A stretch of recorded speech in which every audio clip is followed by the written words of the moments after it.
Now at 4:30, addressing COVID confusion and the Omicron variant. Cases are on the rise and will likely continue to increase after holiday gatherings. And since more people are getting sick, health and policy professionals are pressuring the CDC to change the isolation period among those who have tested positive and are vaccinated. Right now, guidelines say that those who test positive should isolate for 10 days. Health and industry leaders now want to see a shorter isolation period, though. First, we're going to talk about what Omicron symptoms are. Our chief legal correspondent, Seema Iyer, is playing medical reporter today. There you go. From one highly touted profession to the other. Seema, what are doctors seeing from this variant now? Okay, so doctors are seeing something that's much more analogous to the flu. This is what infectious disease experts all over the country are saying. The top symptoms: runny nose, headache, fatigue, sneezing, and a sore throat. Now, these were also the top symptoms for people infected with the Delta variant.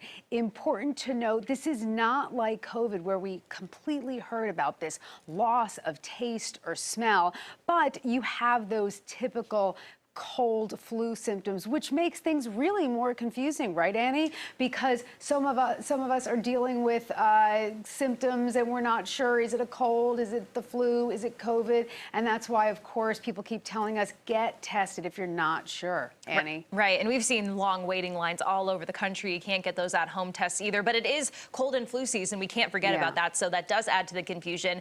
But let's talk about the pressure that the CDC is under to shorten that isolation time if you are fully vaccinated and you've had a positive test. So is that shortening because of quarantine time? Like, what are we talking about here? Yeah, it's all really confusing, and I just had to enlighten myself today with this information. So here's the bottom line. The CDC makes these guidelines, and I want our viewers to understand that both North Carolina and South Carolina have adopted those guidelines. So let's go through them, right? When we originally were talking about quarantine through the pandemic, we've always been talking about this 14-day period.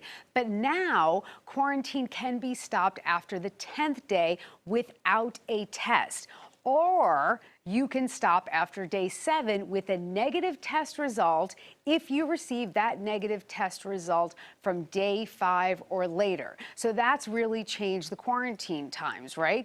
Now let's move on to isolation. I really just want to also point out, we're going to talk about this at 6 more, but this whole reducing 10 days to 5 or 7 is because of the weekend and the travel delays and the cancellation of flights. So that's really who's trying to push for that.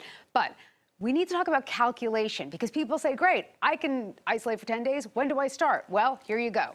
Day 0 is your first day of symptoms. Day 1 is your first full day after your symptoms developed. Now, let's say you have a positive test with no symptoms. Day 0 is the day of your positive test based on the day you were tested, and day 1 is the first full day after the positive test.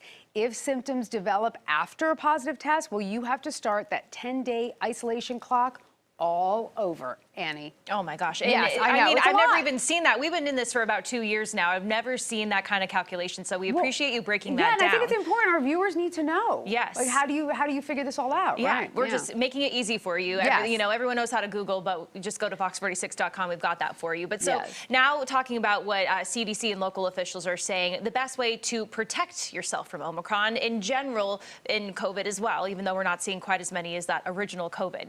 And you're right, we aren't. That's a great point. But the same rules apply. Fully vaccinated, that's your first guarantee of protection. And when I say fully vaccinated, that doesn't include boosters. Boosters are the additional shot. So get your booster. And mostly all of us are qualified for them. Social distancing, still important. People forget about social distancing. But yes, try to social distance, and masks.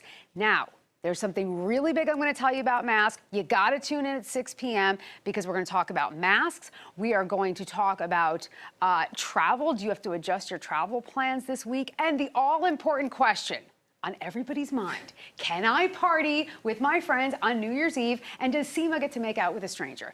That is coming up at 6 o'clock. Guys. All right, Seema, we appreciate you. I can't wait to see that answer. I'm going to have to stick around until 6. I bet you are, my dear. All right, appreciate you. Thanks. We'll see you then.